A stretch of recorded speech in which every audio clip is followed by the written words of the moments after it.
Behind you. Are we doing nursery? Is nursery? All right. Nursery is in Willow. If you have an infant up to 3 years old, please feel free to take them to Willow for nursery. And then kids 4 years old to second grade will be dismissed for children's worship during the service.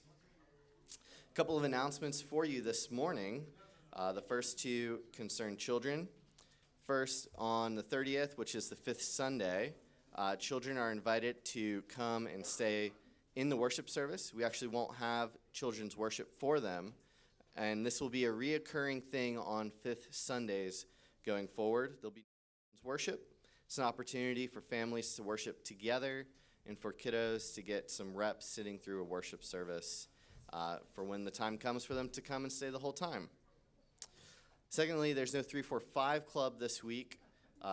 It's canceled because it's spring break for Charlotte schools, but it will be next week. So please come on the 26th for 345 club rather than this Wednesday. Again, as a reminder, ladies, there's a women's event on the 22nd. It is walk or come to the table. You can meet with ladies at 9 a.m. at Squirrel Lake Park and walk to Brakeman's.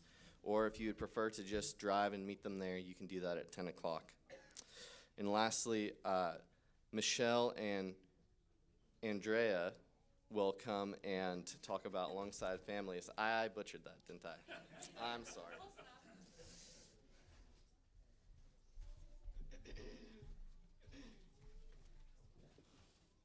right. Good morning, Cross Park. Gorgeous day today. I just wanted to let everybody know about an upcoming event with Alongside Families. It's called Make Room. So there'll be two of these events, one on Saturday, April 5th, and that will be in Matthews at Christ Covenant Church from 2 to 3:30. And then the second one is also a Saturday, April 12th. It's all the way up in Huntersville, and that's at Christ Community Church, also 2 to 3:30. That event will actually have childcare. Hi, Jaden. And so the Clarks will actually be at the Matthews event on April 5th, and she and Kevin will be on a discussion panel. And I plan to attend the April 12th event in Huntersville because I need the childcare. So what this event is about, it's for people who have an interest or a curiosity about being a host family with Alongside Families, even if it's just a little seed in your heart right now. It's purely informational. Stories will be exchanged. There'll be a discussion panel, and really just a great place if you have any questions or concerns about being a host family. I just wanted to read something really quick from the registration website that I thought was really powerful. So here we go. Right now, somewhere in our city, a child is at risk for entering the foster care system simply because their parent is facing a crisis without support. It doesn't have to be this way if families like yours will open their homes. You can impact a family forever by taking in a child for a few days, weeks, or months.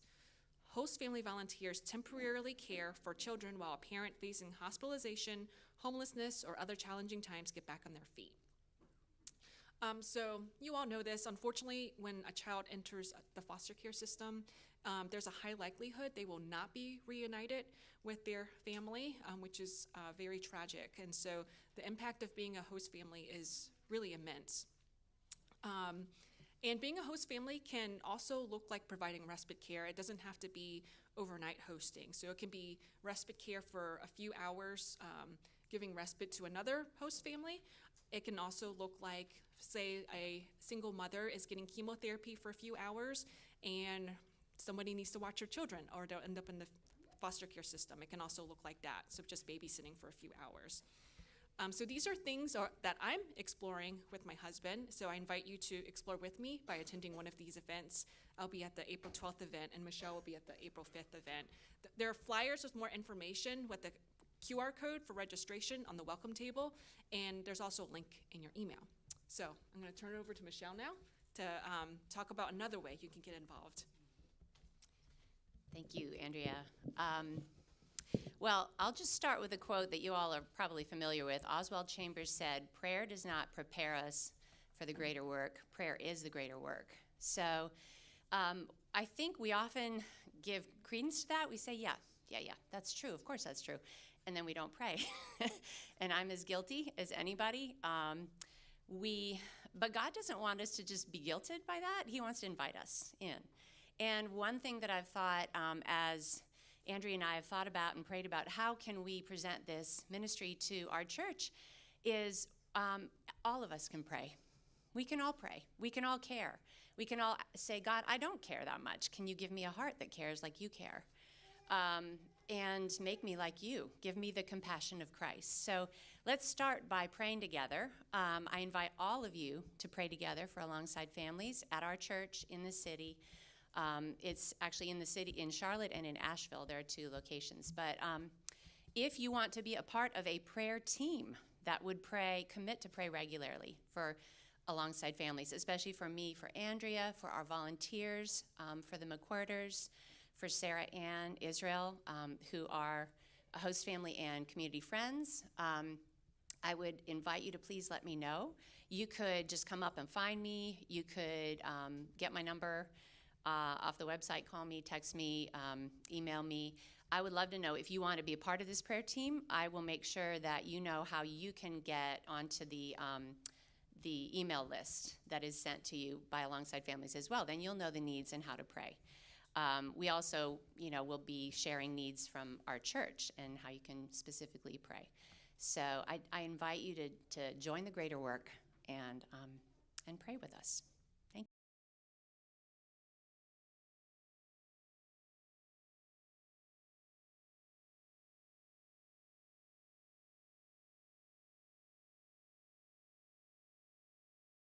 Tremble at its swelling. What can we say? We live in a world of great But the logical flow, the order of it is based on what Jesus has done. Then Jesus has people think about me. But I said it out loud so other people could hear me say, I don't care what people think about me. So as soon as I say it out loud, it might be that I've actually proven something of the opposite. One of the ways that we functionally think too highly of ourselves, though, is by not accepting our limits. Right? If we knew God has given us both sort of in our abilities of ourselves, right? We might say, well, but I'm just trying to promote the kingdom. I'm just trying to love people better. I'm trying to, get past what feels like a limit so I can do the best thing for God. But actually, if we struggle to accept our limits, we might be thinking too highly of ourselves and not receiving whatever it is that God actually has for us. Because if I could see that I was just one small part of the body, and the people around me are one small part, then we could properly adjust our expectations, and by grace, we could accept our limitations. So there's a healthy balance here.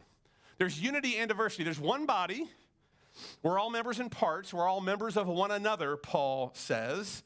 So here's part of what that means. I think we rightly owe each other grace-fueled evaluations of one another. We belong to each other. We're all parts of the body. We're supposed to be working together. And one of the ways we work together then is to offer one another accurate, sober, grace-fueled evaluations of one another, helping each other live in our limits. The fact that we have gifts, right, helps us say, hey, I'm not supposed to do everything. I've got my narrow lanes, my spots where I'm supposed to participate. At the same time, when you have a gift, in that lane, so to speak, you have exceptional freedom and motivation to go after that thing, whatever it might be. Gifts put limits on us, and those limits actually free us and compel us down the path we're supposed to be on, to be who we're supposed to be. So let's think about the quote I started the sermon with again. For Moses' first 40 years, he thought too highly of himself. How do we know that? Because he became a law unto himself, so much so that he killed someone. He decided, I should be able to do what I think the right thing to do is. So he thought way too highly of himself. He became a law unto himself. He realizes what he's done, and he flees to the desert. Because, for multiple reasons, but I think part of it is he realizes he needs to come down several notches. And by thinking he's somebody, he is a danger to others. So he goes in the desert, and he becomes a nobody. Now, it's a great quote. When you say he realizes he's a nobody, that could sound like he thinks too lowly of himself. I think actually Moses probably did struggle with that in some ways, thinking too lowly of himself. I can't do it, I'm not going to speak. At the same time, part of what you see in Moses is he would only speak if and when he knew God was with him. And there is a deep humility there. And so Moses was able to start learning what God can do once you get over being a somebody and accept that you're a nobody. He started to learn what that could look like. So I am a nobody. You are a nobody without God's love and grace. And with it, you can be exactly who you're supposed to be and do whatever it is he has for you to do, which is our third point. You've got something to do. Look at verses 6 through 8. If you've been given gifts by God through grace, then evaluating your life by grace would mean you